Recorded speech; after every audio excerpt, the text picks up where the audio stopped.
On finit la série des romans de la rentrée littéraire en beauté, avec un roman historique, un roman tragique, un roman poétique et surtout un roman que je n'ai pas aimé.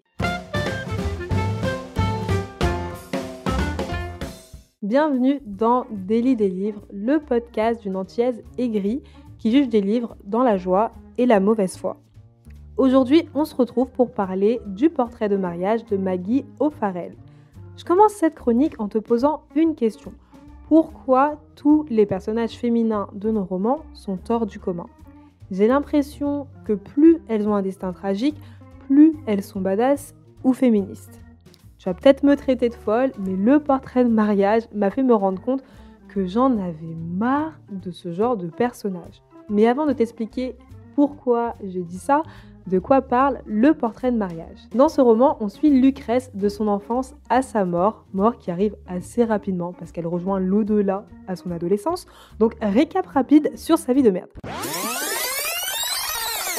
D'abord, elle est la fille la moins aimée de sa famille. Elle est laissée de côté et tout le monde se demande ce qu'on va faire d'elle. Puis, quand sa sœur meurt la veille de son mariage, la question est vite répondue. Lucrèce va remplacer sa très chère grande sœur auprès du fiancé impatient. Ce que sa famille ne sait pas, spoiler alerte, c'est que le mari de Lucrèce va l'assassiner. Et je te rassure, c'est pas un spoil, on nous donne cette info dans le prologue. Je me suis donc plongée dans 500 pages qui m'expliquent la vie tragique de Lucrèce. Et le moins qu'on puisse dire, c'est que j'étais fatiguée d'entendre qu'elle était exceptionnelle. Commençons par l'évidence. Je n'ai aucun doute sur le fait que Lucrèce était une fille adorable, curieuse et qu'elle méritait d'être protégée.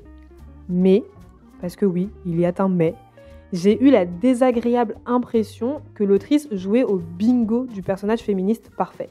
Tous les paragraphes qui décrivent Lucrèce nous rappellent qu'elle n'est pas comme les autres filles. Lucrèce aime se salir, elle veut découvrir le monde et elle est insouciante.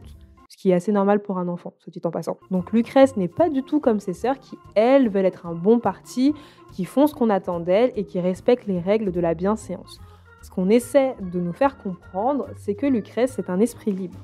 C'est une jeune fille rebelle, mais qui est née à la mauvaise époque. Je sais pas si tu vois où je veux en venir, mais pour aller un petit peu plus loin dans le délire, parce que pourquoi pas ? À un moment, on compare Lucrèce au tigre en cage que son père ramène de je sais plus quelle contrée lointaine. Donc on a tout un chapitre où on compare Lucrèce au tigre en cage pour essayer de nous faire comprendre que Lucrèce est une jeune fille emprisonnée. Thank you. Sincèrement, arrivée à la moitié du livre, je me demandais si l'autrice essayait de me convaincre ou si elle essayait de se convaincre elle-même que Lucrèce était un personnage féministe et badass. Ce qui m'amène à ma deuxième question. Les héroïnes doivent-elles être courageuses pour attirer la sympathie ? Parce que oui, si on écoute l'autrice, Lucrèce est différente, mais elle est aussi ultra courageuse. Alors, petit rappel, Lucrèce ne décide pas toute seule comme une grande de sauver l'honneur de sa famille. Ce sont ses parents qui décident de la marier à un homme qui a juste 15 ans de plus qu'elle. Lucrèce n'est pas du tout courageuse, c'est juste qu'elle n'a pas le choix. Et c'est pour ça que j'ai du mal à comprendre pourquoi on nous la présente comme une femme forte et comme une battante. Elle a 15 ans, elle vit une vie de merde, donc je pense que quand même, elle a le droit de ne pas être courageuse et juste d'avoir peur. Puis je redonne un peu de contexte, Lucrèce quitte sa famille et tout ce qu'elle connaît du jour au lendemain. Elle a un mari tyrannique qui complote contre sa propre famille, et ce même mari va rapidement comploter contre Lucrèce parce qu'il est incapable de la faire tomber enceinte. Personnellement, il m'en faut beaucoup moins que ça pour avoir peur. Donc Lucrèce a toute ma sympathie. J'ai pas besoin qu'elle soit exceptionnelle pour l'apprécier. Son histoire reste tragique, qu'on la décrive comme féministe ou non. Donc ma proposition, c'est qu'on sorte du schéma systématique de l'héroïne badass et qu'on utilise ce trait de caractère uniquement, je répète, uniquement, quand ça ajoute quelque chose à l'intrigue. Donc finalement, qu'est-ce que je retiens du portrait de mariage ?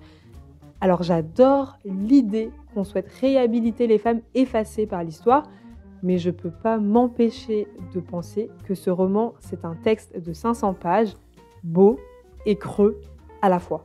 Les passages sur son enfance sont beaucoup plus nombreux que ceux qui se déroulent après son mariage, ce qui est quand même un petit peu le comble pour un roman dont le titre est « Le portrait de mariage ». Bref, et entre les passages qui me répètent Encore et toujours que Lucrèce est féministe et de l'autre côté, son quotidien assez calme, avant que son mari décide de l'assassiner, je me dis que 250 pages, ça aurait été largement suffisant. Et d'un côté un petit peu plus positif, disons, je reconnais quand même que le texte est très bien écrit, donc si tu es sensible aux belles plumes poétiques, ça vaut le coup de découvrir d'autres avis sur le portrait de mariage.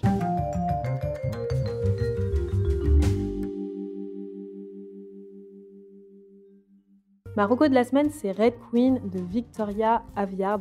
C'est pas un roman historique, c'est un young adulte fantastique, mais j'ai pensé à Red Queen parce que, comme Lucrèce, le personnage principal quitte tout ce qu'elle connaît pour un mariage forcé, elle doit apprendre les règles de vie de la cour et aussi reconnaître ses ennemis pour éviter de mourir. Ça reste un roman beaucoup plus léger que le portrait de mariage et surtout, c'est un roman qui est très divertissant. Et voilà, on arrive à la fin de mon retour sur le portrait de mariage de Maggie O'Farrell.